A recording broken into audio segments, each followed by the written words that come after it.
Looking for a quick overview of outpatient orthopedics? Well, this is the video for you. Hello everyone, and welcome back to another installment of our clinical survival guides, this time going into the specifics of outpatient orthopedics as a whole. In today's video, we'll be going over a couple things that I have on screen right now. We'll start off with a quick overview of your role in outpatient orthopedics, which will be pretty similar to outpatient. You will also get to see the people that you may work with, the types of patients that you may see, the conditions that I saw the most during my outpatient orthopedics rotations. I'll give you a bit of detail on how you can prepare for an experience in outpatient orthopedics, as well as provide you with some useful resources that I created for myself during my experience. Now, the first two sections of this video, both the role and the people that you may work with in this setting, I'm going to kind of skim over because I've already touched on that in my outpatient video within this clinical survival guide series. So if you want to have a bit more detail on that, make sure to check out that video. But let's get straight into it with PT's role within the outpatient orthopedic setting.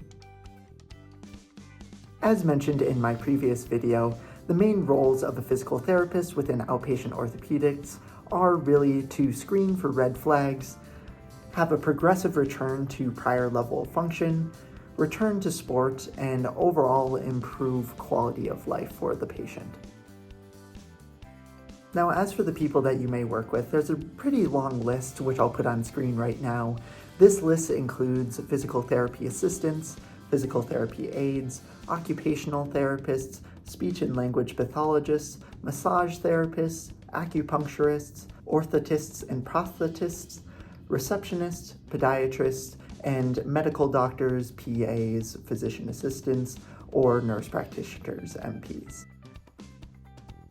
Now, talking about some of the more important things that you'll be doing in outpatient orthopedics, the types of patients that you may see. This list can include post-operative patients, it can be from sports injuries, people coming from workers' compensation, those who have chronic pain, those who are coming for preventative care, and sometimes even for weight management. Now, between my two experiences that I had in outpatient orthopedics, which spanned about 12 weeks in total, I ran into 5 conditions overall that I think were the most common. The first of which was low back pain with and without sciatica. Then there was patellofemoral pain syndrome, frozen shoulder, cervical spine pathologies, and plantar fasciitis. Again, this was just in my experience what I saw, and they aren't in any particular order, but if you're looking for some more direct ways to kind of focus your preparation, knowing those conditions pretty well might be very useful for you. Now we can talk about the reason why probably many of you are here, how you can prepare for a rotation in outpatient orthopedics. I believe one of the biggest things that you can do is become very proficient and efficient with your interview, examination, and evaluation skills. This is something that I also mentioned in my outpatient clinical survival guides video, that being able to do the simple things well goes a long way. Now, in outpatient orthopedics, it will also be important for you to be very, very good at your manual skills. This includes things such as joint mobilizations, stretches, PNF patterns. Those things are always good to be able to review beforehand so that you have a wide variety of items to use in your toolbox whenever they are necessary. On top of this, you also want to review any special tests that you may encounter during this experience. If you haven't already, contacting your clinical instructor and asking them what population they see the most might be able to help direct you and kind of prevent you from doing too much studying, to make sure that you are really focused on the population at hand, because that will really help you prepare well for your experience. Now, along with knowing those special tests, knowing your test clusters is going to be very good as well. This will help you be able to predict the probability that a certain diagnosis is going to be within your differential as you're going through your examination and evaluation with a new patient. So making sure you have those down is always a good thing to have. Unsurprisingly, you are also going to want to be good at your exercise prescription. This is going to include things such as dosing parameters, intensity parameters, your FIT principles, as at least my school teaches them, where you're going to want to know exactly what's going to be best for a patient who's training their balance compared to aerobic, compared to strength, compared to power.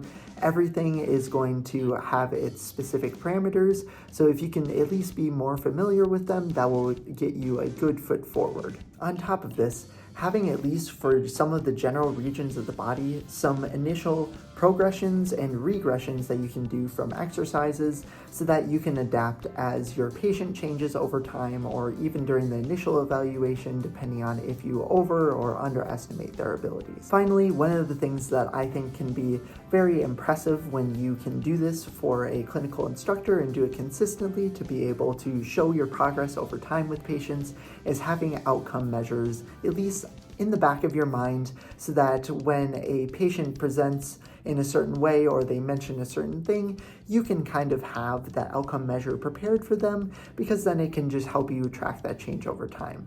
I've collected a list right here for you guys to kind of have some quick ones for you to be able to use during your experience. My advice is to have one per region of the body so that you can really be prepared for whoever comes in. So for example, some patient-reported outcome measures that you could utilize are the ABC for balance. You could use the Neck Disability Index for neck pain. You could use the Quick Dash for upper extremity injuries. You can use the Oswestry Disability Index for some of that back pain, and then the Lower Extremity Functional Scale for lower extremity injuries. As for some of the more objective measures, some relatively quick and easy ones to perform include the tug, the cognitive tug, timed up and down the stairs, the modified CTSIB for balance, functional reach test, 5 times sit to stand, a 30-second sit to stand, a 10-meter walk test, or a 6-meter walk test. Now, on top of all of these, if you haven't already, make sure to check out that Outpatient Clinical Survival Guides video, because I did mention that both the numeric pain rating scale as well as the patient-specific functional scale are ones that you can use consistently across whatever population that you encounter, so they're always good ones to have in your tool belt. Now, the last things that I wanted to show you were just some things that I had made up as resources for myself throughout my experience that I used to really build that automaticity, and then eventually got to set them to the side as it started to get more into my brain rather than on the paper. But the first thing that I did was I really started to figure out exactly what my clinical instructors were looking for in their patient interviews, and I created a cheat sheet for myself to make sure that I was hitting each of those marks so that I could make, 1, good documentation, as well as 2, make sure that I was asking the right questions for each of the conditions and making sure that I was just staying on top of that. So I'm showing that on screen right now. As you can see, it's just some general background information on the patient, keeping track of the start time and end time, giving myself some space for any special tests that I did or any of the outcome measures so that I can keep it all in one place. Another thing that I did as kind of a resource for myself early on, since my first experience, my long-term experience, was in acute care, and my second one was in outpatient orthopedics, I wasn't as good on my exercise prescription. So one of the things that I did was I kind of created a progression and regression chart for myself, as you can see on screen right now, where I just kind of have some exercises that I know that I can start with at the base level for a patient, and as they progress and get stronger or better at the exercise, I can move on to those things, and it just kind of gave me a very easy to follow way to progress or regress a patient depending on how they were feeling that day. And it really kind of jump-started myself, and once I kind of got those basics down, then I started to really adapt my exercises to the specific patient in front of me to get them the best outcomes I could. And that brings us to the end of our clinical survival guide for outpatient orthopedics.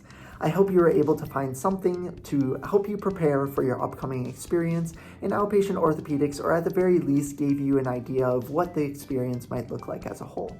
If you want to see my other clinical survival guides or my other videos such as day in the life content, stereotype videos, other videos related to PT school, as well as coming up, I'll be trying to make some more content related to the MPTE as I start to do some preparation myself. Make sure to check out my channel as a whole. If you enjoyed this video, make sure to hit that like button and subscribe down below. And if you're interested in checking out Picmonic and want to use my affiliate link in the description for 20% off of your subscription and to help support me, make sure to do that as well. Thank you all so much for watching. This has been KBDPT, and I'll see you all in the next video.